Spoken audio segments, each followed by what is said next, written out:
اے نبی جی منتظر ہے یہ دل مضطر، نور رحمت سے ہو روشن سب ہمارے گھر۔ اے نبی جی ہو کرم کی ایک نظر ہم پر۔ الصلاۃ والسلام علی رسولہ الکریم وعلی آلہ وصحبہ اجمعین۔ عزیز طلبہ اور طالبات اور میرے محترم بھائی بہنوں دوستو، ہم زندگی خود لے کر نہیں آتے اور نہ ہی خود موت کا پیالہ پیتے ہیں، کوئی اور ہے جو پیدا بھی کرتا ہے، زندگی کی مختلف مہلتیں دیتا ہے اور جب چاہتا ہے واپس بلا لیتا ہے۔ تو یہ زندگی کا فلسفہ کیا ہے؟ اور میں نے تو کوئی اپلیکیشن نہیں دی تھی کہ مجھے پیدا کیا جائے، مرد پیدا کیا جائے، ملتان میں پیدا کیا جائے، یہ اس شکل میں پیدا کیا جائے۔ ان سب بچیوں نے، مستورات نے، ہم میں سے کسی کے پاس کوئی اپلیکیشن کی تاریخ نہیں ہے کہ ہم نے کہا ہو وہ کون ہے جس نے ان شکلوں کو بنایا، وہ کون ہے جس نے آسمان کے چھت کو اٹھایا، زمین کے فرش کو بچھایا، ہواؤں کو چلایا۔ وہ ہم سے کیا چاہتا ہے؟ میں کیوں آیا ہوں؟ آ کے بیٹھے ہوئے تھے کہ نکالے بھی گئے؟ 60-70 سال بھی کوئی عمر ہوتی ہے جینے کی، ایک پل میں زندگی گزر جاتی ہے، اور خواہشات کا ایک بحر بے کراں، ایک ایسا سمندر اندر میں موجیں مار رہا ہے کہ 60,000 سال بھی زندگی ہو تو خواہشات ادھوری رہیں گی۔ بڑے نکلے میرے ارماں مگر پھر بھی وہ کم نکلے۔ تو کیا چاہتا ہے؟ کیوں پیدا کیا ہے؟ اگر ہم اس علم تک نہ پہنچے تو موت پہ بڑی حسرت ہوگی۔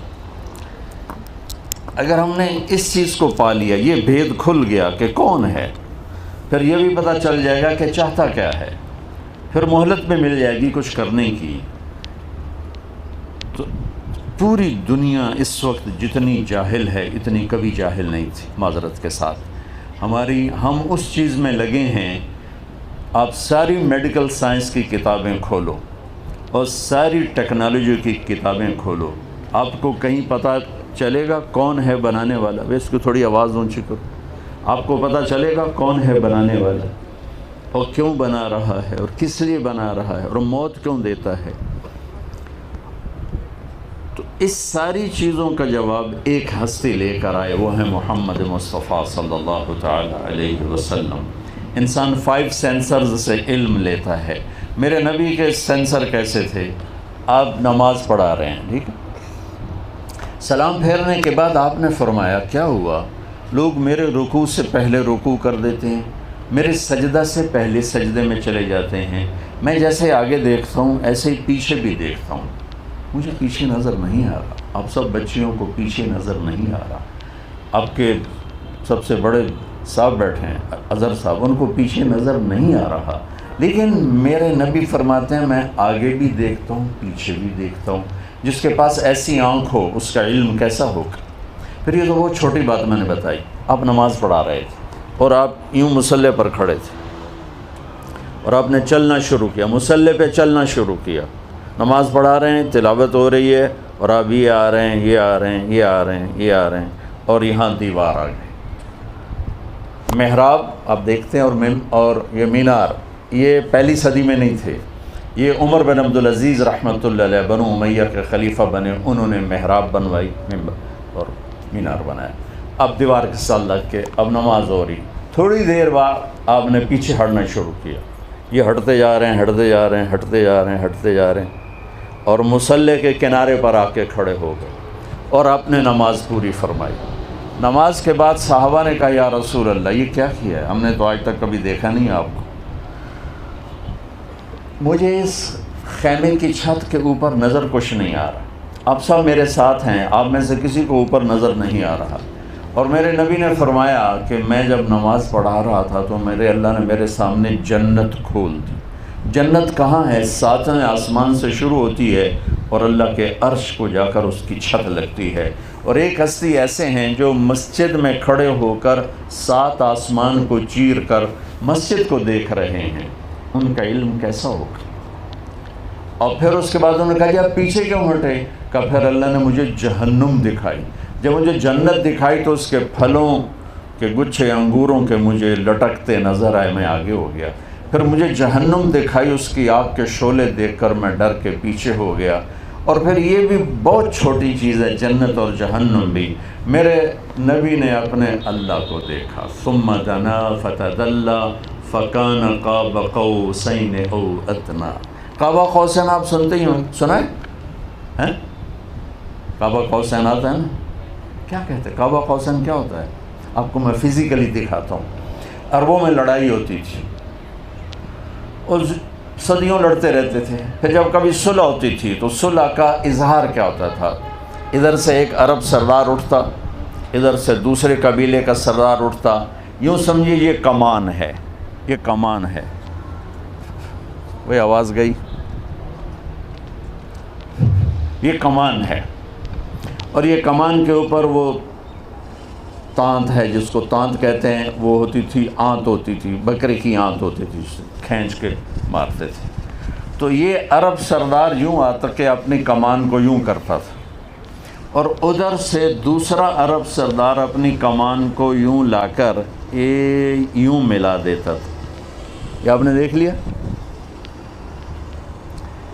اس کنارے کو قاب کہتے ہیں اور اس کنارے کو بھی قاب کہتے ہیں، اور اس کو قوس، عربی میں کمان کو قوس کہتے ہیں.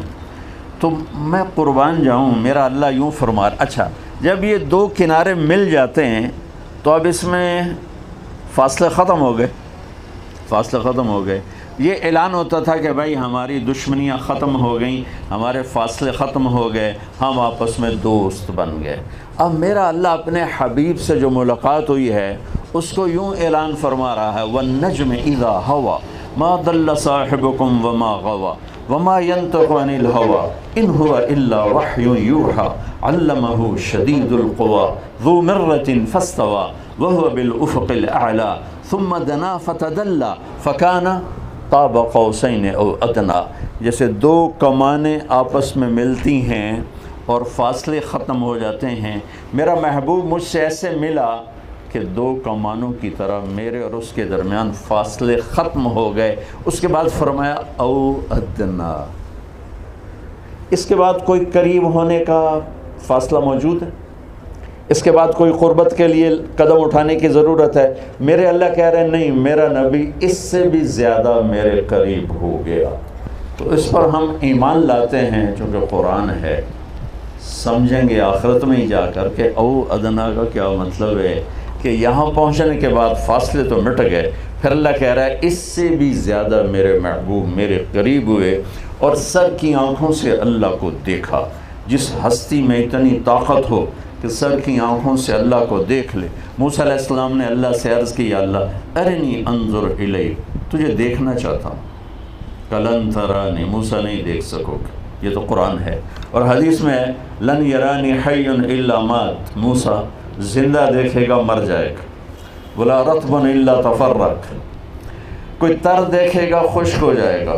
ولا یابس الا تدہرہ، کوئی خشک دیکھے گا بکھر جائے گا. انما یرانی اہل الجنہ، مجھے دیکھنا ہے تو موت کا انتظار کر، جنت میں تو مجھے دیکھ پائے گا، اس سے پہلے نہیں. تو نے کہا نہیں یا اللہ. موسیٰ علیہ السلام لاڈلے نبی تھے، یا اللہ ایک دفعہ بس. تو اللہ نے کہا چلو ٹھیک ہے، تیرا شوق پورا کر دیتا ہوں. تیرے اوپر نہیں، پہاڑ پہ اپنی نور کی ایک تجلی ڈالوں گا، پھر اگر وہ سہ گیا تو بھی سہ جائے گا. فلما تجلی ربہ للجبل، جب پہاڑ پہ تجلی پڑی، جعلہ دکا، سارا پہاڑ ریت ہو گیا اور موسیٰ علیہ السلام بے ہوش ہو کے گر گئے. کتنے دن بے ہوش رہے اللہ ہی جانتا ہے. یہ میرے رب کے نور کی طاقت ہے. اور میرے نبی کے سامنے سے اللہ نے سارے پردے ہٹا دی اور آمنے سامنے ہو کر گفتگو ہو رہی ہے.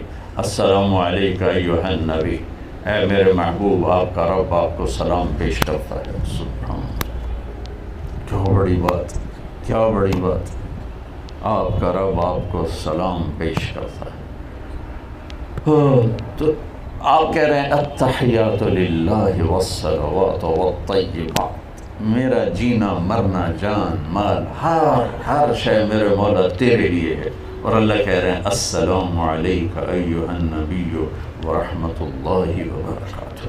اور وہاں گفتگو ہو رہی ہو، کتنی احادیث بھری پڑی۔ میں معراج کا واقعہ نہیں سنا رہا، میں سنا رہا ہوں کہ میرے نبی کی پرواز کیا ہے اور میرے نبی کا علم کیا ہے۔ آپ پیدا ہو رہے ہیں، ویسے بھی شفا بنت اسد، آپ بھی سب ڈاکٹر بن رہے ہیں، اس زمانے کی لیڈی ڈاکٹر کو ہمارے دیہاتوں میں دائی کہتے ہیں، دائی، تو وہ تھیں شفا، ان کا نام تھا شفا بنت اسد، ان کے ہاتھوں آپ پیدا ہوئے ہیں۔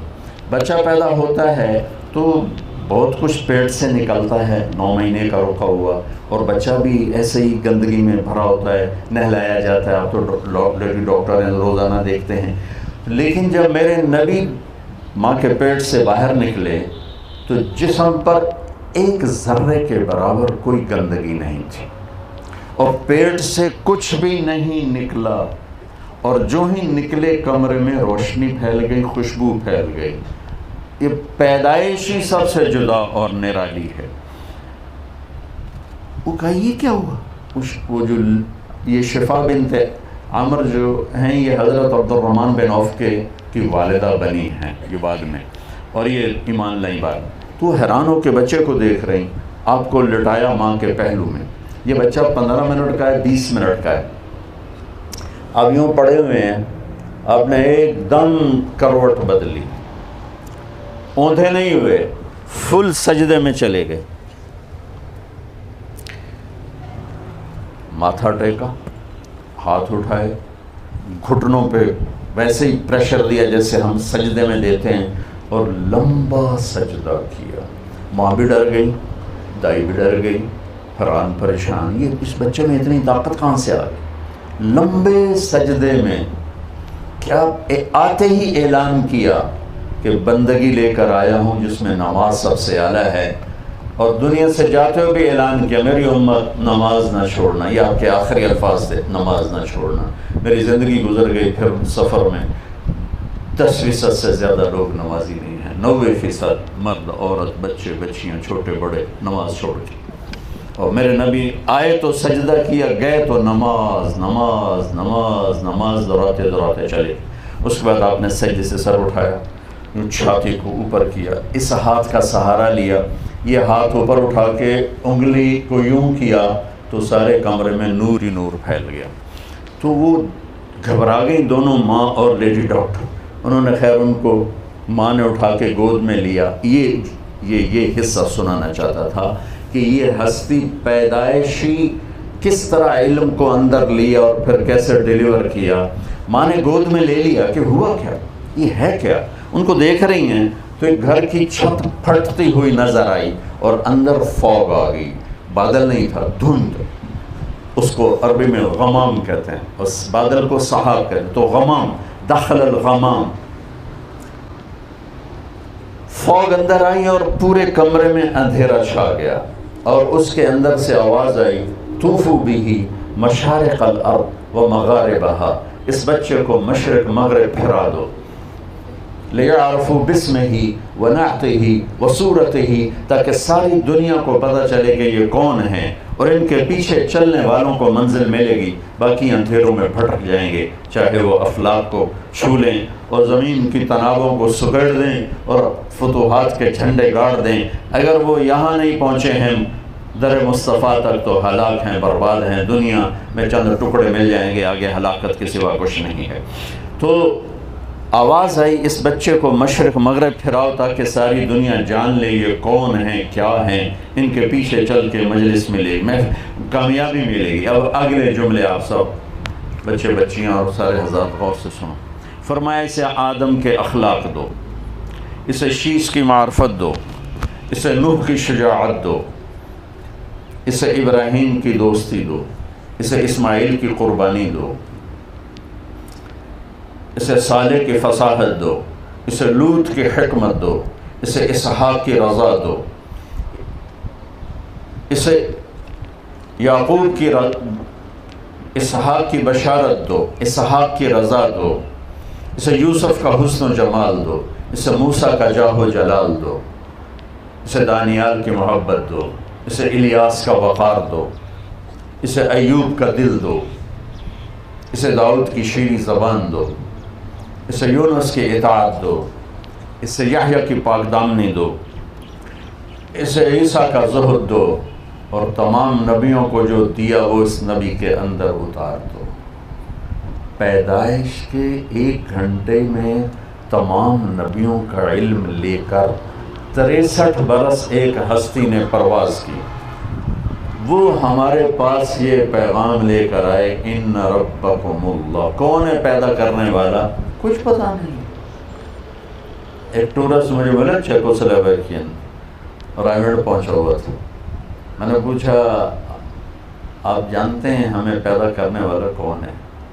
کہنے لگا اسی کو ڈھونڈتا پھرتا ہوں، ابھی تک تو نہیں ملا۔ اور ہم کتنے خوش قسمت ہیں، اللہ نے ہمیں ماں کی گود میں سکھا دیا کہ ہمارا پیدا کرنے والا اللہ ہے، اللہ ہے۔ هو الذی خلقکم من تراب ثم من نطفة مخلقة وغیر مخلقة، اس کائنات کا پیدا کرنے والا۔ والسماء بنیناها بأید، اللہ، اور زمین کا پیدا کرنے والا۔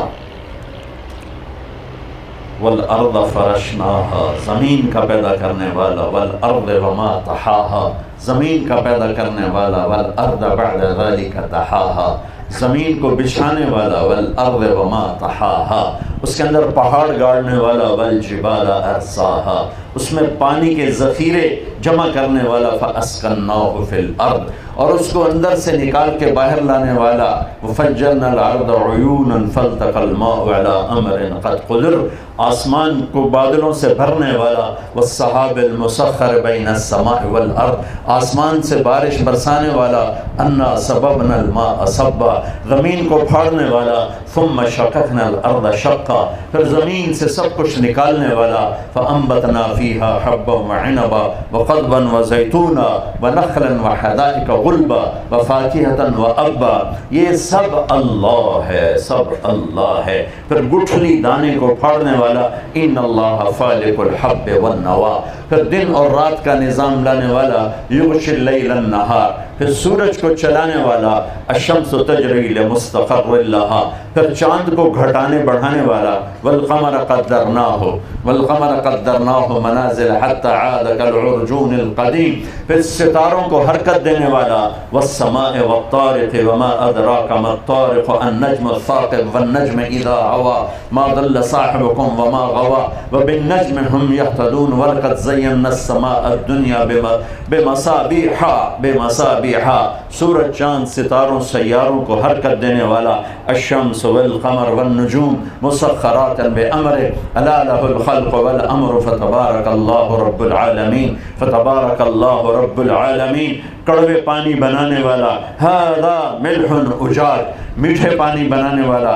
هذا عذب فرات، اس میں مچھلیاں پیدا کرنے والا۔ تأکلوا منه لحما طریا، اس میں موتی پیدا کرنے والا۔ تستخرجوا منه حلیة تلبسونها، پھر مجھے پیدا کرنے والا۔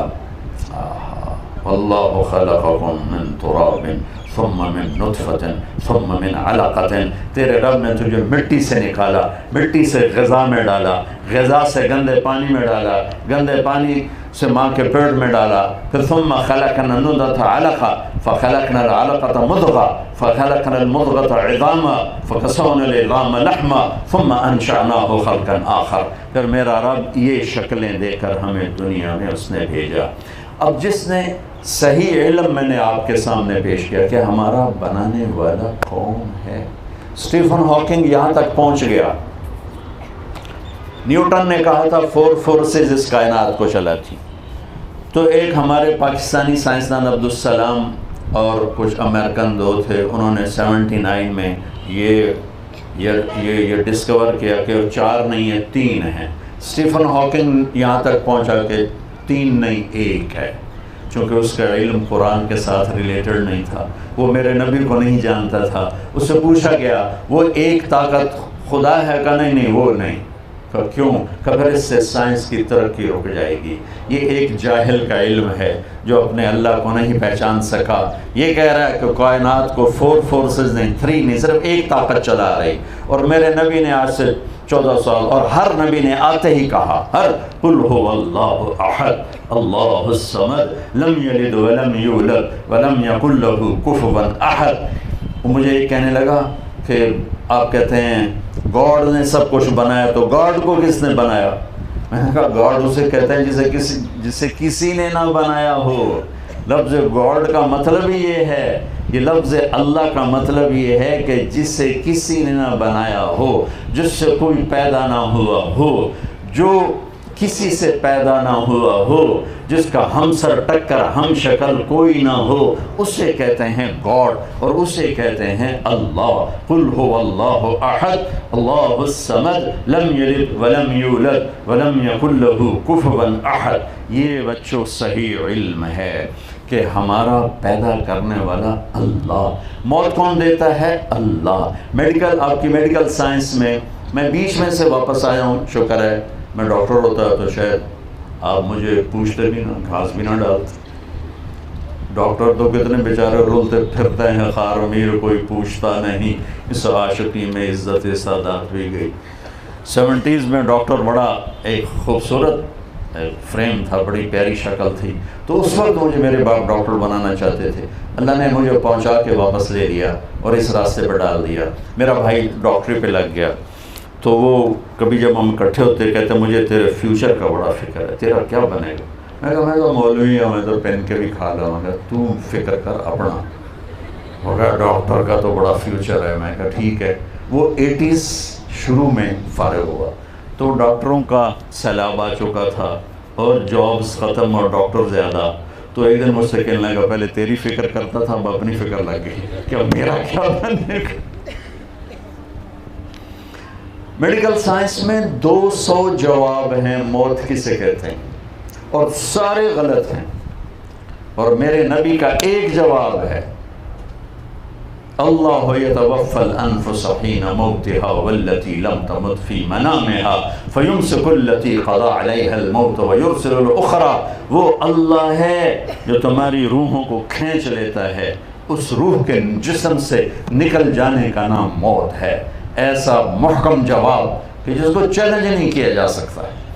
تو بچوں پہلے یہ جانو تمہارا پیدا کرنے والا کون ہے اور وہ تم سے کیا چاہتا ہے. اس کے بغیر مر گئے تو اللہ کی قسم موت بڑی حسرت کی چیز ہو جائے، مرنا بڑا مشکل ہو جائے. اور اگر یہ جان لیا اور اس پہ آ گئے تو پھر موت سے خوبصورت کوئی چیز. کربلا کے میدان میں امام حسین کو ڈرا رہے تھے تمہیں قتل کر دیں گے، تیری نسل کو قتل کر دیں گے. وہ آگے ہنس رہے تھے، اب الموت تخوفنی، مجھے موت سے ڈراتے ہو بے وقوف، تم ڈرو موت سے. میں تو اپنے اللہ سے ملنے والا ہوں، میں تو اپنے نانا سے ملنے والا ہوں.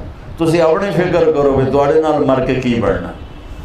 اگر اللہ کو پا لیا تو اللہ کی قسم موت سے خوبصورت کوئی پیغام نہیں. جوانی کی موت ہو، بڑھاپے کی موت ہو، اور وہ مشہوری کی موت ہو، وہ گمنامی کی موت ہو، اگر اللہ راضی ہے موت پر تو آپ سب بچے بچیاں، ڈاکٹر، مسافر، مقیم سب کامیاب ہو. اور اگر مرتے وقت اللہ ناراض ہے تو اللہ کی قسم بچے بچیوں بہت گھاٹے کا سودا ہے، بہت گھاٹے کا سودا ہے. یہ دنیا مسافر خانہ ہے، یہ گزرگاہ ہے. ٹک حرص و حوث کو چھوڑ میاں مت دیس بدیس پھرے مارا، قزاق اجل کا لوٹے ہے دن رات بجا کر نقارا. کیا بدیا بھینسا بیل شتر، کیا گونی پلہ سر بھارا، کیا گیہوں چاول موٹ مٹر، کیا آگ دھواں اور انگارا. سب ٹھاک پڑا رہ جائے گا جب لاد چلے گا بنجارا. زندگی کیسے گزارنی ہے یہ علم کسی کے پاس نہیں سوائے میرے نبی کے. آسمان سے میرے نبی پر اترا، براہ راست اترا، بے خطا اترا. ایک صحابی کہنے لگے یا رسول اللہ میں آپ کی باتیں لکھتا ہوتا ہوں، کبھی آپ غصے میں ہوتے ہیں اس وقت بھی لکھوں. اور غصے میں عام آدمی ہمیشہ وہ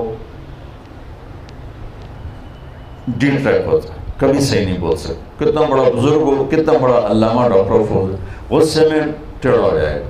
تو اس نے قیاس کر لیا عام لوگوں پر کہ باقی جو ایسے ایسے ہو جاتے ہیں، تو آپ نے کہا عبداللہ میری ہر بات لکھا کر، اس ذات کی قسم جس کے قبضے میں میری جان ہے، اس زبان سے اشارہ کیا، اس زبان سے حق کے سوا کچھ نہیں نکلتا۔ تو آپ سب کی خدمت میں گزارش ہے بچوں، یہ بھی سیکھو کہ اللہ ہم سے کیا چاہتا ہے۔ اللہ نے اپنی چاہت بتائی محمد الرسول اللہ، کہ میں چاہتا ہوں تم محمدی بن کے دکھاتا۔ فوج والوں کی وردی ہوتی ہے، ان کے لیے ایک اعزاز ہوتا ہے۔ آپ کے بڑے جو پرنسپل ابھی سی ہیں وہ ریٹائر جنرل ہیں، تو ایک وردی ہوتی ہے، وہ وردی جب تک ہوتی ہے تو سٹیٹس اور ہوتا ہے، جب وہ وردی اتر جاتی ہے پھر سٹیٹس اور ہو جاتا ہے۔ میرے نبی ہمیں ایک وردی دے کر گئے جس کا نام ہے اسلام، وہ ایک زندگی ہے جس کا نام ہے اسلام، وہ دن رات کی مصروفیت ہے جس کا نام ہے اسلام۔ ان الدین عند اللہ الاسلام، اس میں چند عبادات ہیں مختصر، 5 نمازیں، سال کے بعد روزے، وہ بھی عورتوں کے لیے اس وقت پیریڈ کے دوران بھائی چھوڑ دو، مت رکھو، بعد میں رکھ لینا۔ حج اور زکوٰۃ پیسے والے کا کام ہے، وہ مالدار غریب کا کام نہیں ہے۔ نماز ایک ایسی چیز ہے جس میں کوئی معافی نہیں ہے، کسی طرح کوئی، سوائے بے ہوش ہو جائے یا پاگل ہو جائے تو معافی ہے، اور نہ کوئی معافی نہیں ہے۔ اور 1440 سال، اب 1440 ہجری ہے، اگر کوئی وقت نماز کے چھوڑ دینے کا مجھے نظر آتا ہے تو کربلا کی جنگ نظر آتی ہے، کہ ظلم و ستم جس عروج پہ تھا نہ پہلے ہوا نہ بعد میں ہوا، اور مظلوم جس عروج پہ تھا نہ پہلے ہوا نہ بعد میں ہوا۔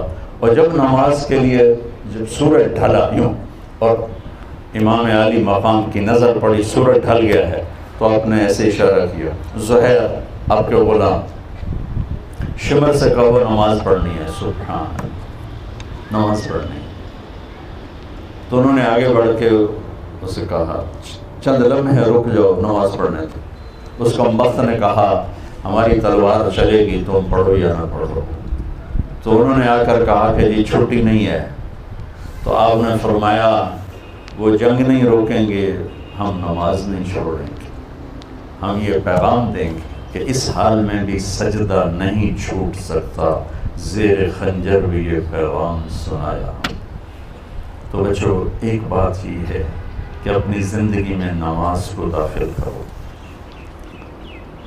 میرے نبی کا فرمان ہے سب سے زیادہ اللہ اپنے بندے کو پیار سے دیکھتا ہے جب وہ سجدے میں ہوتا، جب وہ سجدے میں ہوتا۔ اور اللہ کی قسم جنت میں کسی بندگی کا شوق نہ ہوگا سوائے نماز، لیکن یہ لذتیں وہاں نہیں ملیں گی۔ نماز کے اندر کھڑے ہونا، رونا، گڑ گڑانا، مانگنا، یہ موت پر ختم ہو جائے گا۔ معاذہ عدویہ کی موت آ رہی تھی، ایک بڑی خاتون تھی، رونے لگی۔ کسی نے پوچھا کیوں رو رہے ہو؟ کہا آج کے بعد نماز نہیں پڑھ سکوں، نماز سے آج جدائی ہو رہی ہے۔ اور جب جنت میں اللہ کا دیدار ہوگا تو اللہ تعالیٰ جب سامنے آئیں گے تو سارے جنتی مرد عورت کہیں گے کہ یا اللہ ہمیں تو پتہ ہی نہیں تھا آپ اتنے بڑے مقام والے ہیں، یا اللہ آپ ہمیں ایک سجدے کی اجازت دے دیں، صرف ایک سجدہ۔ تو اللہ تعالیٰ جواب میں فرمائیں گے کہ بچوں کہ میرے بندو سجدے میں نے معاف کر دیے، جاؤ بس تم دنیا میں جو نمازیں تم نے پڑھ لیں بس وہی کافی ہیں، جاؤ میں نے سجدے معاف کر دیے۔ جنت میں بھی طلب نماز کی ہوگی۔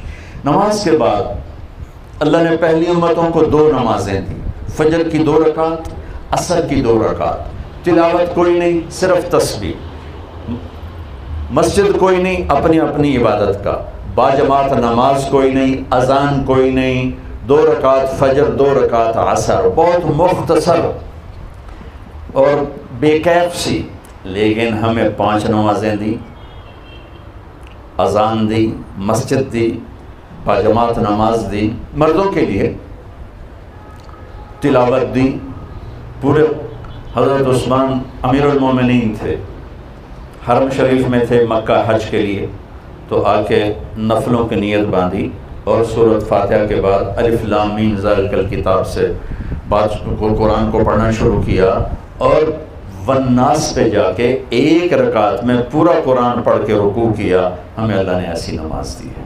تو یہ کہ میں آپ سب بچے بچیوں سے، آپ کے بڑوں سے عرض کرتا ہوں، نماز نہ چھوڑو، یہ ہماری پہچان ہے، یہ ہماری مدد کا وسیلہ اور ذریعہ ہے۔ اور رمضان کے روزے ہیں، زکوٰۃ ہے، زکوٰۃ دینے والا سخی نہیں ہوتا اور بخیل بھی نہیں ہوتا۔ جب آپ زکوٰۃ سے بڑھ کے دیتے ہیں پھر سخاوت آتی ہے۔ اور اللہ کے بندے بڑے غریب ہیں، مالدار ہو یا متوسط ہو، اللہ کے نام پہ دیا کرو، کہ اللہ کو سخی سے پیار ہے چاہے نافرمان ہو، اور بخیل سے اللہ کی دوستی نہیں چاہے تہجد گزار ہو۔ اور زکوٰۃ دینے کی حد تک آدمی سخی نہیں بنتا، بخیل بھی نہیں بنتا، بیچ میں آ کے کھڑا ہو جاتا ہے۔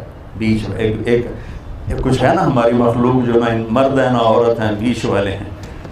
نوشیروان کا پوتا تھا خسرو پرویز، جس نے ہمارے نبی کا خط پھاڑا، تو اس کے دربار میں ایک مچھیرا مچھلی لے کر آیا، مچھلی اس کو بڑی پسند آئی، تو شاہی ترنگ ہونے کا 4000 دینار دے دو۔ 4000 دینار وہ 20 کروڑ روپیہ بنتا ہے۔ تو اس کی بیگم نے اس کے کان میں کہا، اتنے پیسے مچھلی پہ دے دیے تو خزانہ خالی کرو گے؟ اس نے کہا کیا کروں گا، واپس لو۔ کہا کیسے واپس لوں، میں بادشاہ ہوں، میں کہہ چکا ہوں، اب کیسے واپس لوں؟ کہا تم اس کو بلا کے پوچھو یہ مچھلی نر ہے یا مادہ؟ اگر وہ کہے نر ہے تم کہنا بھائی ہمیں مادہ چاہیے تھی، پیسے واپس کرو، مچھلی دے دو۔ اگر کہے مادہ ہے تم کہنا بھائی ہمیں نر چاہیے تھا، یہ پیسے واپس اور مچھلی لے جاؤ۔ ہاں ٹھیک، گھبراؤ بھائی، وہ آ گیا۔ بولو یہ مچھلی نر ہے یا مادہ؟ وہ بھی کوئی سمجھدار تھا، ان کا حضور یہ خسرا ہے نہ نر ہے۔ اس نے کہا 4000 اور دے دو۔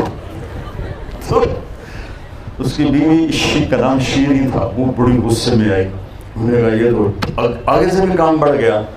تو جب وہ لے کے جا رہا تھا تو 1 دینار گر گیا، تو اس نے وہ بھی اٹھا لیا۔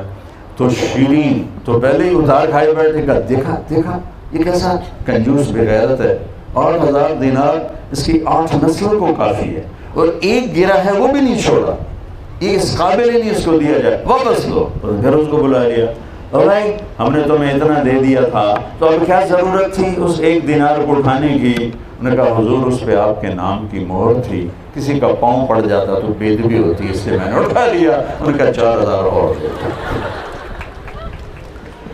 تو آپ سب سے کہتا ہوں اللہ کو سخی سے پیار ہے، بخیل سے نفرت ہے۔ الٹا کھڑا ہو کے بھی وظیفے پڑے گا نا، اللہ اس سے پیار نہیں کرے گا۔ اور ایک شیطان کی بات یاد آ گئی، ابلیس ملا ایک بنی اسرائیل کے عادت سے، انہوں نے کہا یار ایک راز کی بات تو بتا دے۔ کہ کیا؟ کہ تیرے یار کتنے ہیں، تیرے دوست کتنے ہیں؟ کہنے لگا ایک شرابی میرا پکا یار ہے، ایک غصے والا جس کو غصہ تو سب کو آتا ہے، جو غصے میں پھٹ پڑے، کنٹرول نہ کرے گا، وہ میرا بڑا پکا یار ہے، اور ایک بخیل کنجوس میرا بڑا یار ہے۔ اور اگلی بات بتاؤں کہ اگلی بات یہ ہے کہ اگر کوئی بدقسمت شرابی بھی ہو، بخیل بھی ہو، غصے والا بھی ہو، پھر وہ میرا استاد ہوتا ہے، میں اس کا شاگرد ہوتا ہوں، وہ میرا پیر بن جاتا ہے۔ تو بچوں اللہ سے سخاوت مانگو، اللہ سے معاف کرنا مانگو، اللہ تعالیٰ سے پاک دامنی مانگو، اللہ تعالیٰ سے اللہ کی معرفت مانگو، اس کی محبت مانگو، اللہ کو سخی سے پیار۔ میرے نبی سے بڑھ کر کائنات میں کوئی سخی پیدا نہیں ہوا، میرے نبی سے بڑھ کر کائنات میں کوئی دینے والا پیدا نہیں ہوا۔ اور آج غربت کا دور ہے، صرف زکوٰۃ پہ نہ رہو، زکوٰۃ کے علاوہ خرچ کرو، کتنے کسی کی دعا ملے گی اور آپ کا بیڑا پاک ہو جائے گا۔ اور اس کے بعد عبادات کے بعد زندگی کا دوسرا پہلو ہے، وہ ہے دن رات کیسے گزرے۔ تو آپ سب بچے بچیاں بیٹھے ہو، گھر کی زندگی ماں باپ سے شروع ہوتی ہے، بلکہ ماں باپ سے پہلے بیوی، خامد اور بیوی سے شروع ہوتی ہے۔ کائنات کا جو پہلا رشتہ اس دنیا میں قائم ہوا وہ ماں باپ نہیں تھا، بہن بھائی نہیں تھا۔ کائنات کا پہلا رشتہ جو قائم ہوا وہ خامد اور بیوی کے تھا آدم اور حوا. آدم اور حوا اللہ تعالیٰ نے انہیں نکاح کے ساتھ ایک رشتے میں جوڑا، نکاح کے ساتھ جوڑا. اور آدم علیہ السلام اور حوا، آپ سب کو معلوم ہوگا کیونکہ بڑی مشہور بات ہے، یوسف علیہ السلام دنیا میں سب سے حسین مرد آئے، ان سے حسین کوئی نہیں آیا. یہ بات بہت کم معلوم ہوگی کہ عورتوں میں جو آج تک پیدا ہوئیں، جو آگے پیدا ہوں گی، سب سے حسین عورت حضرت حوا پیدا ہوئی. تو ان کی ہائٹ تھی 130 فٹ، 130 فٹ ہائٹ تھی، جو جنت کی ہائٹ ہے. 130 فٹ جنت کی ہائٹ. 130 فٹ پر ہی اللہ تعالیٰ نے آدم علیہ السلام کو اور حضرت حوا کو پیدا کیا. پھر جو ٹائم ہے یہ بھی ایک طرح کی آری ہے جس نے کاٹتے کاٹتے ہمیں چھوٹا کرتے کرتے کرتے ہمارے قد یہاں تک پہنچا دیے. جب اللہ جنت میں ڈالے گا تو دوبارہ 130 فٹ پہ ڈال دے گا. 130 فٹ مرد کا بھی قد ہوگا، 130 فٹ عورت کا. ایک عرب میں حدیث بیان کر رہا تھا، ایک نوجوان کہنے لگا مولانا صاحب اتنے بڑے قد کی ضرورت کیا ہے؟ تو میں نے کہا جنت کی جو حور ہے نا وہ 130 فٹ کی ہے، تو 5 فٹ کا چلا گیا تجھے تو جیب میں ڈالے. اور پھر وہ اس کا ایک شلوار کرتا نہیں ہوتا، وہ 100 جوڑے پہنتی ہے. 100 یہ اللہ پہنائے گا. 100. اچھا یہاں تو یہ ویسٹ کوٹ ذرا اس وقت ہیوی لگ رہی، گرمی ہے، تو 100 جوڑوں کا وزن کون اٹھائے گا؟ تو اللہ تعالیٰ نے جنت کے کپڑوں کو جو بنایا ہے وہ نور کے دھاگے سے بنایا ہے، اور نور میں وزن نہیں ہوتا، نور بے وزن ہوتا ہے. لہذا 100 پہنو 1000 پہنو تو وزن نہیں ہوگا. تو میں نے کہا وہ کسی ایک جیب میں ڈال کے بھول گئی، 100 جیب میں ڈھونڈتے ڈھونڈتے تیرا ویسے ہی دم اڑ جائے گا. اس لیے اللہ کی تقسیم پہ راضی رہو. 130 فٹ اصل قد ہی اسی میں ہے. وہ ایک مراسی کو اس کے مالک نے کہا یہ میرا گھوڑا ہے، اس کی مالش کر. مراسی بڑی نازک قوم میں وہ تھوڑی دیر تو مالش کرتا رہا. جب اس کا مالک گھر گیا وہ جا کے سو گیا. پیچھے چور گھوڑا کھول کے لے گئے. صبح اٹھا تو گھوڑا غائب. ان کہا لگا آج میں ماریا گیا. تو گھر گیا اور گھر سے خرگوش لا کر اس کو رسے سے باندھ کر مالش شروع کر دی اس نے. تھوڑی دیر میں ذمہ دار نکلا، کہنا اوے وہ میرا گھوڑا کتنے؟ کہ یہ کھل ہوتا ہے. بے وقوف ہے، گھوڑا ہے؟ وہ تو خرگوش ہے. کہ نہیں صحیح گھوڑا ہے، ساری رات مالش کی تھی تو گھس گھس گھس گھس گھس خرگوش بن گیا. تو پیسج آف ٹائم نے ہمیں گھسا گھسا گھسا کے 5-6 فٹ پہ آ کے کھڑا کیا ہے. ہماری بعد والی نسل اس سے بھی نیچے چلی جائے گی، اور جب اللہ راضی ہو کر جنت دے گا تو پھر 130 فٹ کی ہائٹ پر اللہ تعالیٰ لے جائے. تو پہلا رشتہ جو اللہ تعالیٰ نے خامد اور اس کائنات میں قائم کیا وہ خامد اور بیوی. اب یہ زندگی کیسے گزرے؟ یہ اللہ کی قسم دنیا میں گھر ٹوٹے پڑے ہیں، خاندان ٹوٹے پڑے ہیں، اور مغربی دنیا نے شادی ویسے ہی چھوڑ دی کہ ان کو پتہ ہی نہیں ہے کہ زندگی گزارنے کیسے. زندگی برداشت کا نام ہے، زندگی صبر کا نام ہے، زندگی درگزر کا نام ہے. اگر آپ دنیا میں کسی کے دل میں جگہ پیدا کرنا چاہتے ہو تو اس کی ماننا شروع کر دو، اس کی برداشت کرنا شروع کر دو، جگہ بن جائے گی. اگر آپ منوا کے چلنا چاہو گے تو گھر ٹوٹ جائے گا. منوا کے چلنا چاہو کہ گھر ٹوٹ جائے گا. جواب دینے کی عادت پڑ گئی، گھر ٹوٹ جائے گا، معاشرہ ٹوٹ جائے گی، نظام ٹوٹ جائے گا. چپ رہنا، وہ لقمان علیہ السلام کا فرمان ہے کہ میں بولنے پہ کبھی نہیں پچھتایا، میں جب پچھتایا چپ رہنے پہ پچھتایا. اور یہ اتنا بڑا رشتہ ہے کہ میرے نبی نے فرمایا علی طلاق سے بچنا. جب ناجائز طلاق دی جاتی ہے اللہ کا عرش کانپ اٹھتا ہے. طلاق سے بچنا،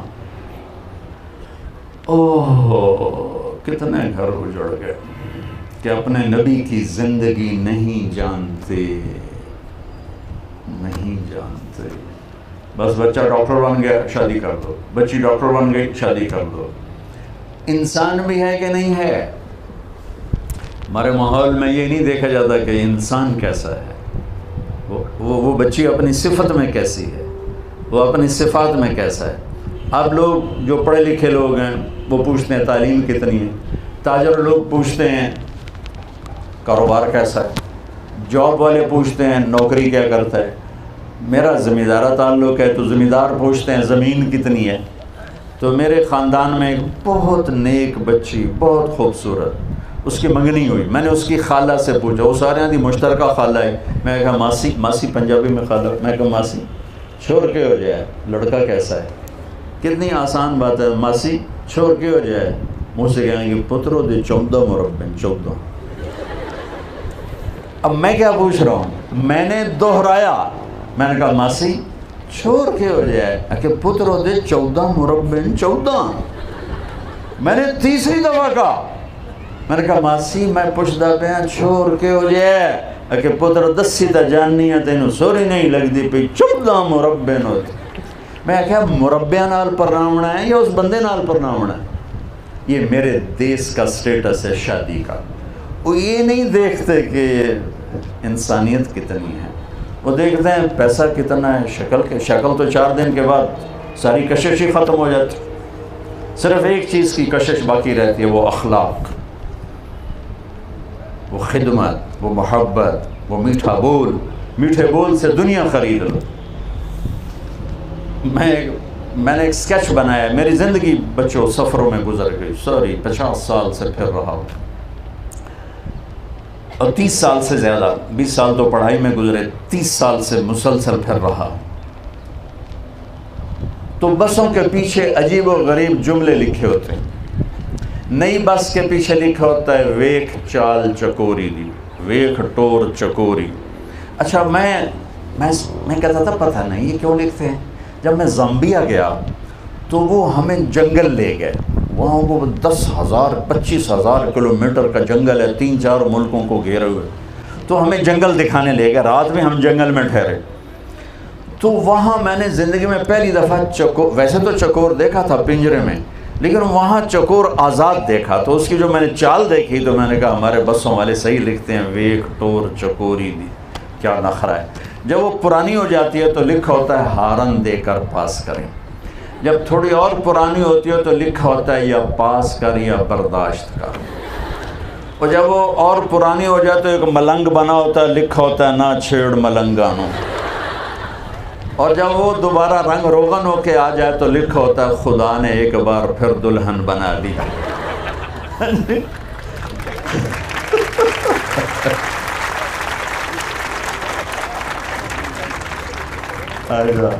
ایک دفعہ میں جا رہا تھا اور میں پڑھ رہا تھا. کچھ پڑھنے کا موقع مجھے سفروں میں ملتا ہے. پڑھتے پڑھتے میں تھک گیا تو میں نے کتاب بند کر کے اوپر دیکھا تو ہم ایک بس کو کراس کر رہے تھے. یہ کوئی کسووال کے قریب, میرا گاؤں میاں چنو کے ساتھ ہے, تو کسووال کے قریب ہم نے کراس کیا. بہت پرانی بات ہے. تو وہاں اس کے پیچھے میں نے ایک جملہ دیکھا جس نے یہ ساری چیزیں صاف کر دیں, اور کیا خوبصورت جملہ تھا. وہ لکھا ہوا تھا دل, بہت بڑا کر کے دل. آگے لکھا تھا برائے فروخت. دل کے نیچے لکھا تھا قیمت. آگے لکھا تھا ایک میٹھا بول.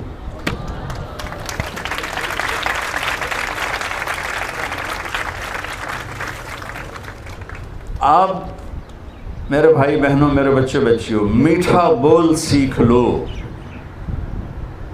ہر رشتہ آپ پہ قربان ہو. جو زہر زبان میں ہے, ساری دنیا کی سب سے بڑی خطرناک ناگن, ساری دنیا کا سب سے میٹھا شہد. یہ تو میں نے کہہ دیا, حدیث سناؤں. میرے نبی نے کہا معاذ تمہیں ساری شریعت کا خلاصہ بتاؤں. سن رہے ہو؟ معاذ تمہیں ساری شریعت کا خلاصہ بتاؤں. کہا جی کیا ہے؟ شریعت کتنی ہے؟ 30 سپارے, 6236 آیات, 10 لاکھ حدیثیں. 10 لاکھ.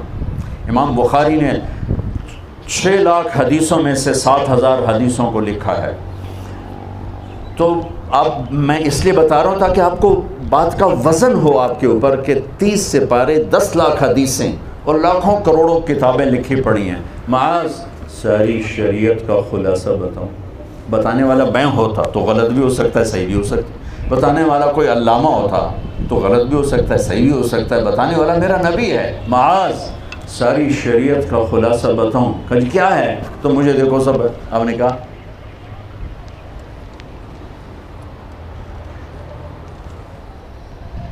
اپنے زبان باہر نکال کے فزیکلی کر کے دکھایا، چونکہ مشکل کام ہے، دنیا پھری ہے، بڑے بڑے نیک دیکھے ہیں، زبان پہ قابو پانے والا نہ کوئی مرد دیکھا نہ کوئی عورت دیکھی۔ نہ دیکھنے کا مطلب یہ نہیں کہ دیکھا ہی نہیں، بہت کم، بہت کم، بہت کم۔ اور زندگی کو خوبصورت بنانا ہے تو بچوں، میرے بھائیوں، میری بہنوں، میری بچیوں، اور آپ سب بچیوں سے خاص طور پہ اس لیے کہتا ہوں کہ ہمارے پاکستان بر صغیر کا سسرال بہت ظالم ہے، درد سے کہہ رہا ہوں، سسرال بہت ظالم ہے۔ چپ رہنا سیکھو گی تو زندگی گزرے گی، جواب دینا سیکھے تو زندگی خراب ہو جائے۔ جوائنٹ فیملی سسٹم اس وقت بہت بڑی مشکل ہے، بہت بڑی نعمت تھا کہ رشتے ایک دوسرے کی مدد کرتے تھے، اب رشتے ایک دوسرے کے ٹانگیں کھینچتے ہیں۔ دو بچہ زندگی شروع کریں، ان کے مسائل تھوڑے ہیں، ساتھ پورے خاندان لگ جائے تو تباہی آ گئی۔ جس بچی نے اس خاندان کی نسل کو بڑھانا ہے وہ روزانہ تانے سنتی ہے، تو جو بچہ تیار ہو رہا ہے وہ پیٹ سے ڈپریشن کا مریض بن کے پیدا ہوتا ہے، کہ جب تک جب ذہن فریش نہیں ہوتا ہے اور ڈپریشن کا شکار ہوتا ہے، چونکہ زبان کا بول مار دیتا ہے۔ اس لیے سنو غور سے، میرے نبی کی شریعت میں بچی کا حق ہے کہ اسے الگ گھر لے کر دو۔ اگر تم پیسے والے ہو، اپنی بچے کی شادی کر رہے ہو تو بچے کو الگ گھر میں بساؤ، الگ، تاکہ تم دونوں اس کی زندگی میں اثر انداز نہ ہو سکو۔ اگر یہ نہیں ہے کرائے پر لے کر دو، اگر یہ نہیں ہے تو ایک پورشن الگ اس کا کرو جس میں تمہارا کوئی دخل نہ ہو۔ اگر یہ نہیں ہے تو ایک کمرہ، بہت غریب ہے، ایک کمرہ، ایک کچن، ایک ٹوائلٹ بچی کا حق کے واجب ہے، واجب ہے، واجب ہے۔ اگر یہ نہیں ہے تو پھر اللہ کے فضل نال تسبیح پڑھو، تو روزے رکھو، شادی نہ کرو۔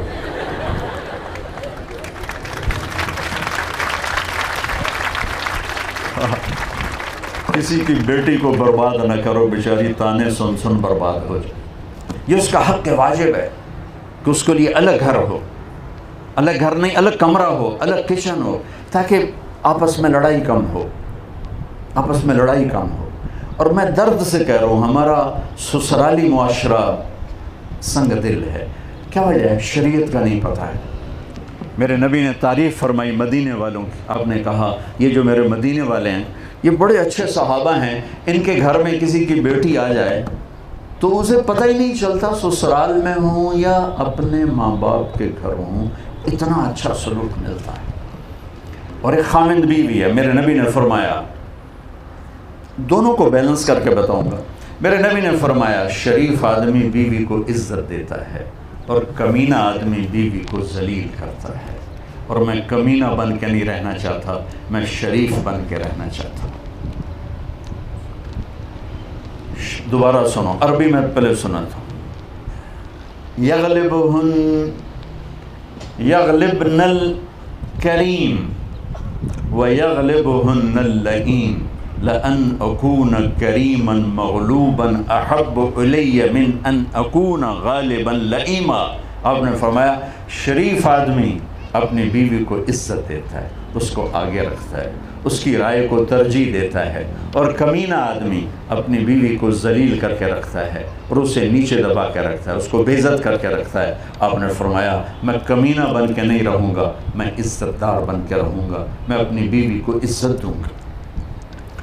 بیویوں سے فرمایا، ایک عورت آئی، یا رسول اللہ میری شادی ہو رہی، میرے خامند کا میرے اوپر کیا حق؟ آپ نے فرمایا تیرے خامند کے جسم پہ پھوڑے پڑ جائیں اور وہ ان میں پیپ پڑ جائے اور تو زبان سے چاٹ چاٹ کے صاف کرے تو بھی تو نے اپنے خامند کا حق ادا نہیں کیا۔ لیکن شریعت نے زیادہ عورتوں کے حقوق اس لیے بتائے ہیں کہ عورت کمزور ہے، عورت ماں بنتی ہے، عورت، اللہ نے اپنی محبت کی جو تشبیہ دی وہ باپ سے نہیں دی کہ میں اپنے بندوں سے باپ سے زیادہ پیار کرتا ہوں، اللہ نے تشبیہ دی میں اپنے بندوں سے ماں سے بھی زیادہ پیار کرتا ہوں، کہ جو قربانی ماں دیتی۔ اس لیے ایک صحابی ہے، یا رسول اللہ میری خدمت کا حقدار کون ہے؟ کہ تیری ماں۔ کہ یا رسول اللہ پھر؟ کہ تیری ماں۔ یا رسول اللہ پھر؟ کہ تیری ماں۔ یا رسول اللہ پھر؟ کہ تیرا باپ۔ چوتھی دفعہ کہا تیرا باپ۔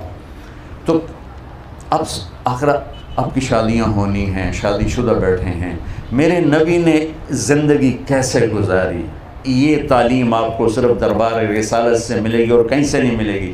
11 شادیاں کرنے کا مطلب زندگی سمجھانا تھا، ورنہ 25 سال کا نوجوان 40 سال کی عورت سے کیوں شادی کرے گا؟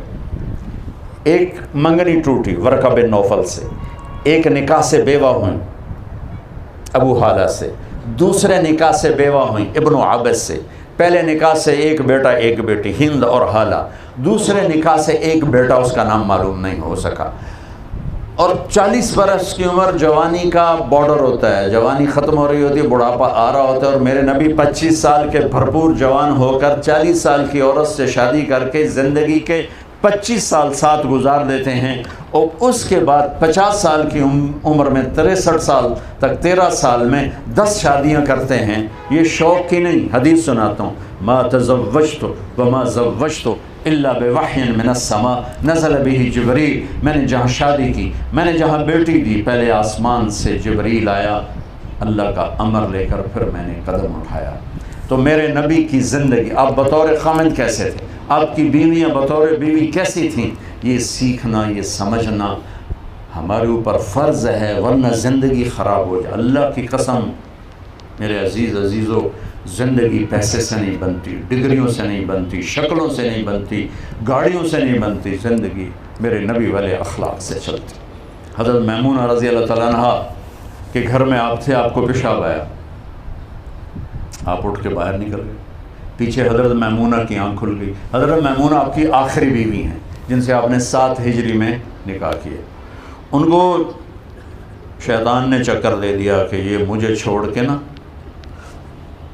میری باری میں دوسری بیوی کے پاس، حضرت عائشہ کی بدگمانی تھی، تو انہوں نے غصے میں کنڈی لگا دی۔ جب ہمارے نبی واپس آئے کہنے لگے دروازہ بند، تو آپ نے دستک دی، میمونہ دروازہ کھول، کہ میں تو نہیں کھولتی۔ آپ نے کہا خیر تو ہے، کیا ہوا؟ کہا مجھے چھوڑ کے میری باری میں دوسری بیگم کے پاس جاتے۔ وہ میں نے کہا دل میں خیال حضرت عائشہ کا تھا، کہ میمونہ انی حاقن، مجھے تو پیشاب آیا ہوا تھا۔ کہا نہیں مجھے پتہ ہے یہ پیشاب کا بہانہ ہے، آپ جہاں گئے مجھے خبر ہے۔ صاحب نے کہا میمونہ میں اللہ کا رسول ہوں، میں 2 نمبری کر سکتا ہوں؟ تو پھر ان کو کرنٹ لگا، پہلے تو سوکن پنے کا وہ تھا نا غالب، یہ بھول ہی گئی کہ میرے نبی تو 2 جہان کے رسول ہیں۔ تو پھر انہوں نے بڑے ڈرتے ڈرتے کنڈی کھولی، میرے نبی نے ایک مسکراہٹ دی اور جا کر اپنے بستر پہ تراش۔ بتاؤ آج خان صاحب کی بیگم کے ساتھ کوئی ایسا کرے گا، خان صاحب کی بیگم کنڈی لگا دے، خان کیا کرے گا؟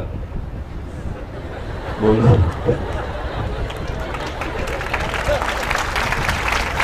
تو خان کو چھوڑو، کوئی پنجابی کو آزما لو، سندھی کو آزما لو، بلوچ کو آزما لو، کسی کو آزما لو، کنڈی لگا دے اور پھر کہ نہیں کھولتی۔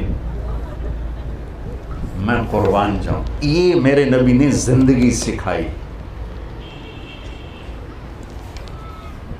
10 لاکھ حدیثوں میں 10,000 ہیں عبادات پر اور یہ حلال حرام پر، اور 90 باقی 10,000 نکال دو 10 لاکھ میں سے، 9,90,000 حدیثیں زندگی سکھانے پر ہیں کہ زندگی کیسے گزاریں۔ کیونکہ اچھا ڈاکٹر بننے سے آپ اچھے انسان نہیں بن سکتے، اچھا تاجر بننے سے آپ اچھے انسان نہیں بن سکتے۔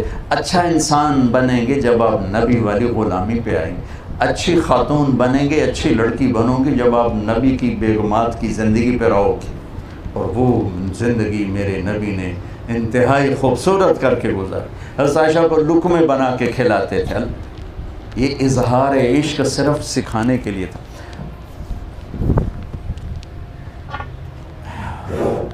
یہ گلاس ہے نا، حضرت عائشہ رضی اللہ تعالیٰ عنہ یہاں ہونٹ رکھے اور پانی پیا اور رکھ دیا۔ میرے نبی گلاس اٹھاتے، جہاں حضرت عائشہ کے ہونٹ لگے ہوتے تھے وہاں ہونٹ لگا کے پانی پیتے تھے۔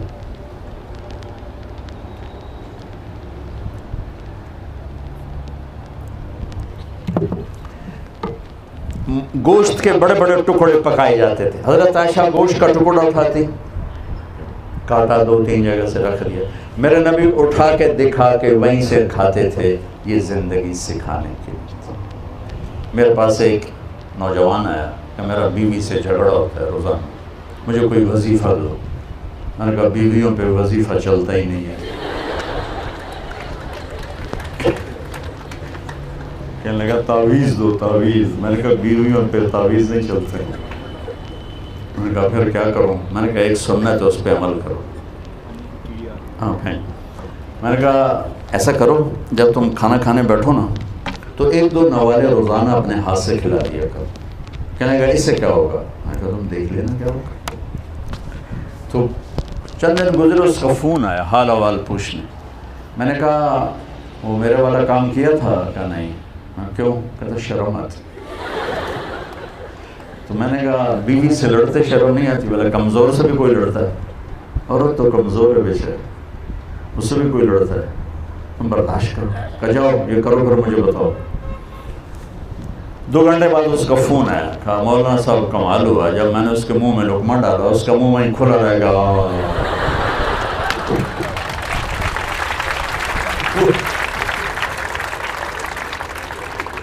وہ کہنے لگی تو خود تو یہ کر نہیں سکتا، تو مجھے بتا تمہیں کس نے پٹی پڑھائی؟ کہنے لگا مجھے مولوی طارق جمیل نے پٹی پڑھائی. اور اس نے ایسے جھولی اٹھا لی، جھولی ویسے تمہارے لیے دعا کرنے لگی. جتنے رشتے ہیں سب اس زبان کے میٹھے بول سے آباد ہوتے. میرا راجپوت فیملی سے تعلق ہے. ہماری ایک شاخ ہے رنگڑ، بڑے یکھڑ ہوتے ہیں، بہت یکھڑ.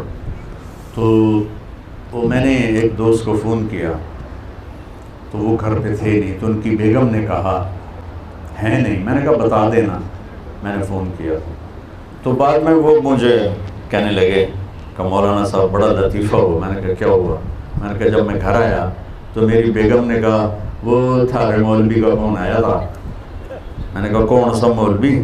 کہ وہی جس نے تمہیں رنگڑ سے انسان بنا دیا.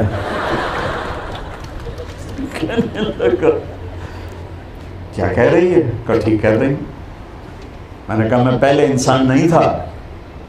کہنے لگی نہیں. میں نے کہا کیوں؟ کہ بتا ہماری شادی کو کتنے سال ہو گئے؟ تو میں نے کہا 27 سال. کا قسم کھا 27 سال میں ایک دفعہ ہنس کے بولا ہے میرے ساتھ؟ 27 سال ایک دفعہ ہنس کے بولے ہو؟ تو کہا میں سر کو جانے لگا کہ نہیں کوئی نہیں بولوں. کہ اس کے بعد تو تم نے بولنا شروع کیا، کوئی میٹھا بولنا شروع کیا. ایک اور اس سے بھی مزیدار لطیفہ ہے. ہماری جماعت چلتی تھی تو میں معاشرت کو میں بہت کھولتا ہوں. تو ہمارے ساتھ ایک دوست تھے فوت ہو گئے، ان کا نوکر ڈرائیور ساتھ ہوتا تھا، وہ 60+ ہوگا. تو وہ مجھ سے نا ایک دن اپنی سرائکے میں کہنے لگا مولانا صاحب میں اپنی بیگم نو آکھیا ہوں میرا دل ہے تینوں منجی تے باواں تیرے پیر دھوتے وہ پانی پیواں. تو اس میں نے آکھیا لکھ لعنت اس آخرت 50 سال تو مینوں لتر مارن تے ہن مینوں پیا نہیں ہے آنا میں تیرے پیر دھوتے پیواں. کہ مینوں پتہ ہی کوئی نہ ہی پہلے بھئی بیویاں نال بھی چنگا کریندا، میں تو ایو سنیا ہے بھئی لتر چ رکھو. کہ مجھے پتہ ہی اب چلا ہے کہ بھئی بیویوں سے بھی اچھا سلوک کیا جاتا. تو گھروں کے مسائل کسی بھی رشتے کو آپ بچانا چاہتے ہیں تو ایک لطیفہ بھی ہے، واقعہ بھی ہے. میرے گھر کا واقعہ ہماری دھوبن تھی ماسی شریفہ مغربی شریف رحمۃ اللہ علیہ. وہ آئی میری بہن کے پاس کہ بی بی میریاں نوواں بڑیاں لڑدیاں میرے نال، میں نے کوئی تمیز دے ساریاں میریاں نوکر بن جاؤں. تھی وہ خود شیرنی اللہ کے فضل سے، سب کو آگے لگایا ہوا تھا، لڑتی خود تھی وہ. تو میری بہن کو تو پتہ تھا کہ مسئلہ تھا ماسی شریفہ دا نوواں دا کوئی نہیں. تو اس نے ایک تعویذ لکھا، پھر اس کو رول کیا کہ ماسی شریفہ اے تعویذ بڑا زبردست ہے، بڑا خطرناک بھی ہے. جس نے لڑائی شروع ہوئے تو ایتھے رکھ کے چک مار رہے ہیں، بولنا نہیں. جے تعویذ بچ گیا تیرا گھر آباد ہو جائے گا، جے تعویذ ڈھہ گیا تو سب تو پہلے مر جانا. 8ویں دن وہ آئی کبھی بھی تو بڑا چنگا تعویذ دیتا، میری ساری لڑائی ختم ہو گئی. کیوں؟ ماسی شریفہ چپ ہو گئی تو لڑنا کیا. تو میں آپ سب بچیوں کو یہ تعویذ دے کے جا رہا ہوں کہ مجھے پتہ ہے سسرال بڑا ظالم ہے، تم یہ تعویذ منہ میں ڈال لینا انشاءاللہ پتھر سے پتھر بھی موم ہو جائیں گے. چونکہ چپ رہنا بہت بڑی فتح ہے، بہت بڑی فتح ہے، خاموش رہ، پی جا ایام کی تلخی کو بھی ہنس کے ناصر، غم کو سہنے میں بھی قدرت نے مزہ رکھا ہے۔ جو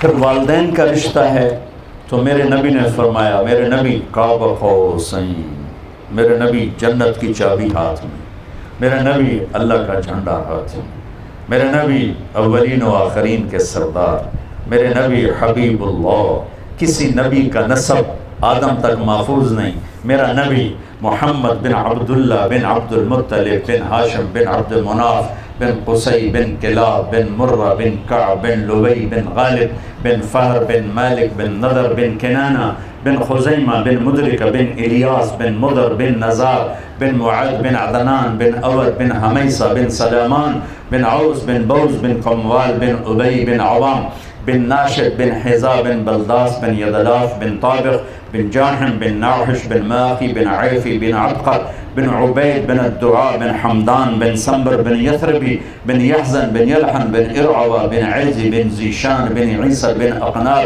بن ایہام بن مقصر بن ناحد بن زہر بن سمی بن مزی بن عبد بن عرام بن قیدار بن اسماعیل بن ابراہیم بن آذر بن ناحور بن سرود بن رعود بن فائد بن عابر بن ارفخشاد بن سام بن نوح بن لامک بن متوشال بن ادریس بن یرد بن ملہلیل بن قینان بن آنوش بن شیس و بن آدم علیہ السلام۔ یہ میرے نبی کا نسب آپ کو سنایا ہے میں نے، آدم علیہ السلام تک۔ یہ وہ ہستی ہے کہ جن کی شفاعت کے بغیر جنت کا دروازہ نہیں کھلے گا، حساب شروع نہیں ہوگا۔ وہ کس تمنا سنو، کاش میری ماں زندہ ہوتی، کاش میری ماں زندہ ہوتی، اور میں عشاء کی نماز کے مصلی پہ ایسے سورۃ فاتحہ شروع کر چکا ہوتا، الحمدللہ رب العالمین الرحمن الرحیم مالک یوم الدین، اور ادھر سے آواز آتی بیٹا محمد، تو میں وہیں نماز توڑ کے کہتا لبیک اماں جی۔ اتنے بڑے رسول، اور اظہار تمنا کیا ہے، کس چیز کی کمی کو محسوس کر رہے ہیں؟ چونکہ باپ دیکھا نہیں، ماں 6 سال میں فوت ہو گئی، میری زندگی سفر میں گزری۔ میری زندگی کا سب سے عجیب سفر وہ تھا جب میں حضرت آمنہ کی قبر پہ پہنچا، اٹھا کے دینا، جب میں حضرت آمنہ کی قبر پہ پہنچا، کالے پہاڑ، وہ اثر سورج ڈوب رہا تھا، ڈوبتا سورج بھی غمگین نظر آتا ہے، اور وہ وہاں چاروں طرف دیکھ رہا تھا۔ سن 2000 انسان نام کی شے نہیں تھی، 1400 سال پہلے کیا ہوا ہوگا جب میرے نبی کی ماں نے دم توڑا ہوگا، اور اوپر پہاڑی ہے، اس سے 15-20 فٹ اور اونچی ہوگی۔ جب ان کو پتھروں میں دبا کے نیچے اترے ہیں ایک باندی ساتھی ام ایمن، تو آپ نے ہاتھ چھڑایا اور دوڑ لگائی۔ کاش آپ جا کے دیکھو، پہاڑی پہ چڑھ گئے، پیچھے ام ایمن دوڑتی ہوئی آئیں، تو وہ منظر تھا کہ مینا کے پہاڑ، وہ ابوا کے پہاڑ بھی موم ہو رہے تھے، میرے نبی ماں کی قبر کو چمٹے ہوئے ایسے پڑے تھے، ایسے۔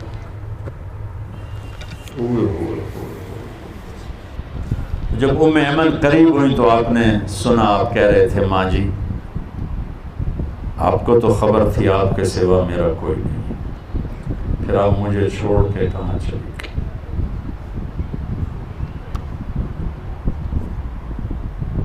میں ہزاروں دفعہ یہ قصہ سنا چکا ہوں، 18 سال سے سنا رہا ہوں، ہر دفعہ میرا یہ حال ہوتا ہے۔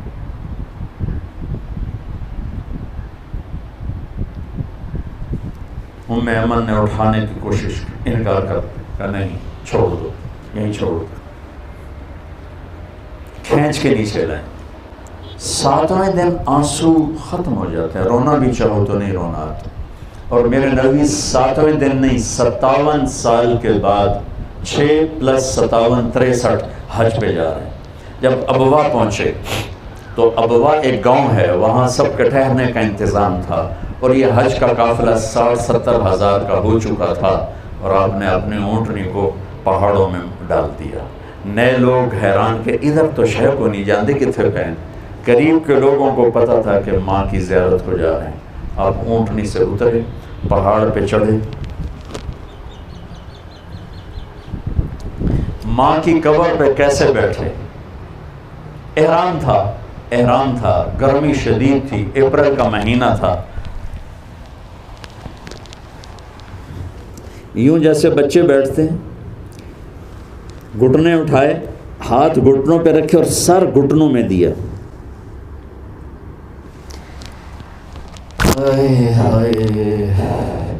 یہ ایک گر گیا، لگا دو۔ آپ نے پوزیشن دیکھی؟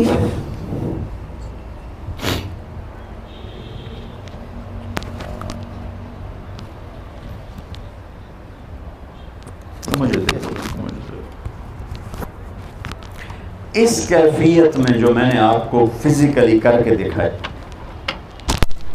شدید گرمی تھی، شدید، اور آپ مسلسل روتے گئے، اتنا روئے کہ آپ کا احرام بھیگ گیا، داڑھی بھیگ گئی، سینہ بھیگ، روئے جا رہے۔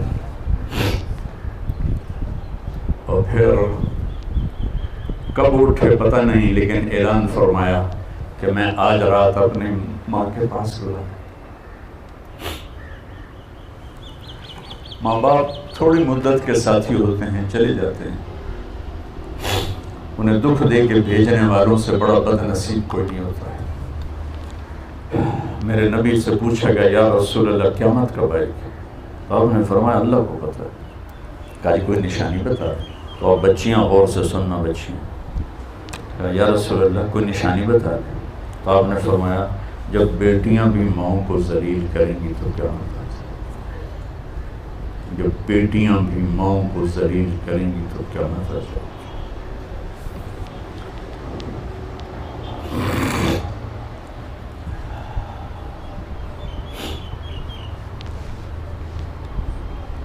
اپنے نبی کی زندگی پڑھو بچوں، کہ زندگی گزارنی کیسے۔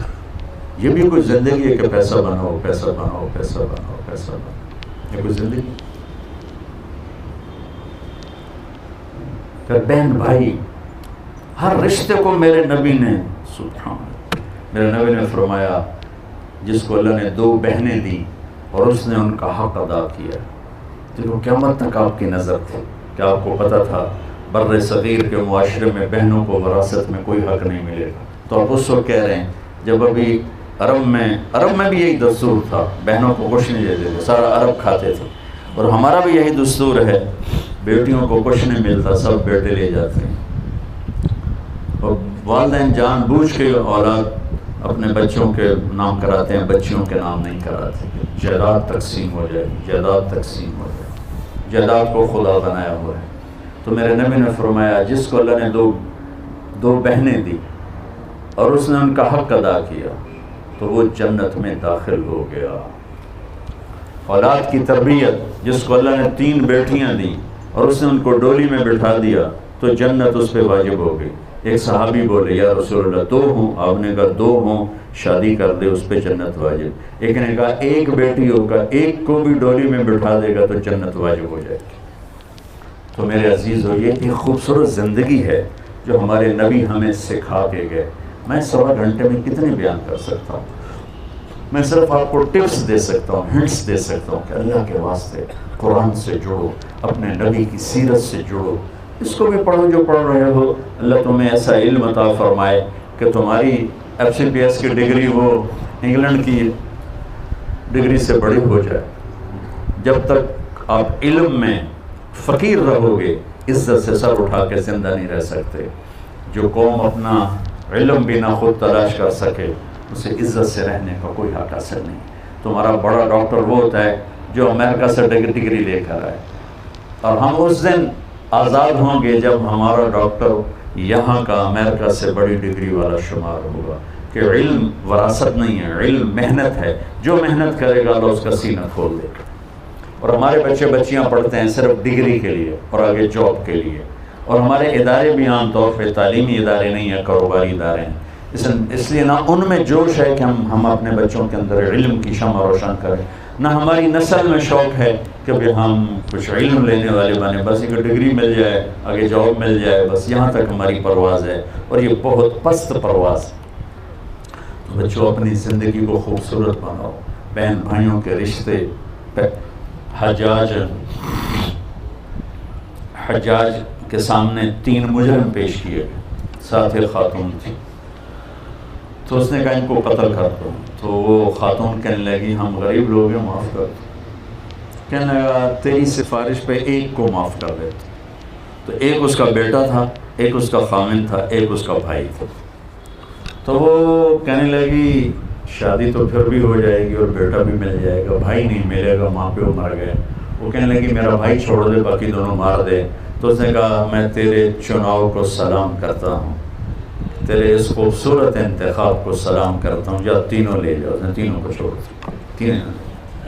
تو بھائی آج سب سے زیادہ لڑے ہوئے بہن بھائی، نفرتیں بہن بھائیوں میں ہیں، دوریاں ہیں، شدتیں ہیں، سختیاں ہیں، پیچھے کوئی بڑے مسائل نہیں، زبان کا بول، اس نے مجھے یہ کہہ دیا، اس نے مجھے یہ کیوں کہہ دیا۔ بچوں اس کو زندگی سے نکال دو گے تو آپ کی زندگی انتہائی۔ زندگی کو حسین بنانا چاہتے ہو تو نبی کو پڑھو، نبی کے اخلاق اپناؤ۔ اللہ کی قسم آپ کے کپڑوں سے زندگی خوبصورت نہیں ہوگی، آپ کی ڈگریوں سے زندگی خوبصورت نہیں ہوگی۔ زندگی کا خوبصورت ہونا الگ چیپٹر ہے، اور کپڑے کا خوبصورت ہونا گھڑی کا الگ چیپٹر ہے۔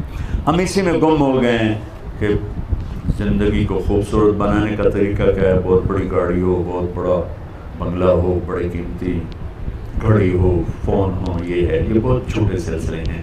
تو میں صرف آپ کو ہنٹس دے کے جا رہا ہوں، عبادات میں نماز کو قابو میں رکھو، اور زندگی میں اخلاق کو قابو میں رکھو۔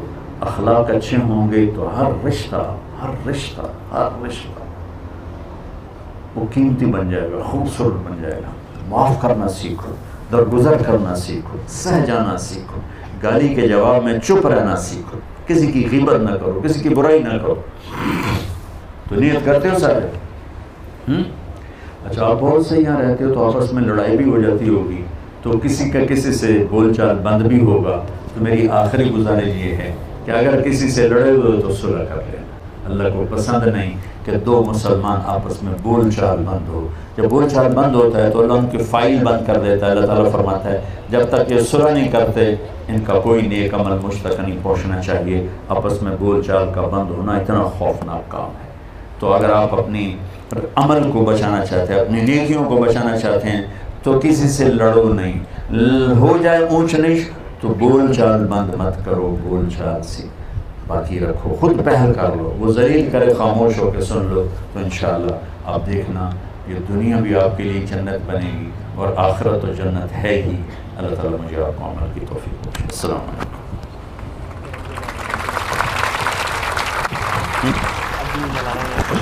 اچھا یہاں بیٹھیں۔